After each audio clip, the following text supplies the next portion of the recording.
نحمدہ و نصلی علی رسولہ الکریم۔ ایک سوال ہمارے پاس آیا کہ دعوت ذو العشیرہ سے کیا مراد ہے؟ دیکھیں، دعوت ذو العشیرہ سے مراد ہے رشتہ داروں کو دعوت۔ نبی کریم علیہ الصلوۃ والسلام نے 40 سال کی عمر میں اعلان نبوت فرمایا، اگرچہ آپ اس سے پہلے بھی نبی تھے لیکن اعلان نبوت 40 سال کی عمر میں فرمایا۔ تو آپ علیہ الصلوۃ والسلام نے پھر اعلان نبوت کے تیسرے سال آپ اللہ رب العزت کی طرف سے حکم آیا وَأَنذِرْ عَشِيرَتَكَ الْأَقْرَبِينَ کہ جو آپ کے قریبی رشتہ دار ہیں ان کو آپ ڈرائیں، یعنی ان کو آپ دعوت دیں کہ آپ اللہ رب العزت کے نبی ہیں اور وہ آپ کا کلمہ پڑھیں۔ تو آپ نے ابو طالب کے گھر ان کو بلایا، جو آپ کے قریبی رشتہ دار تھے، آپ کے چچا تھے، پھوپھیاں تھیں، تو یہ قریبی جو لوگ تھے ان کو اپنے بلایا تھا۔ 40 افراد شریک ہوئے۔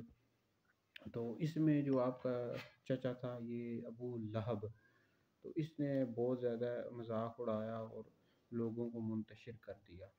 تو بہرحال کئی افراد ایسے تھے جنہوں نے دعوت کو قبول نہیں کیا، مذاق اڑایا۔ تو دعوت ذو العشیرہ سے مراد یہ قریبی رشتہ داروں کو دعوت جو آپ علیہ الصلوۃ والسلام نے دی تھی۔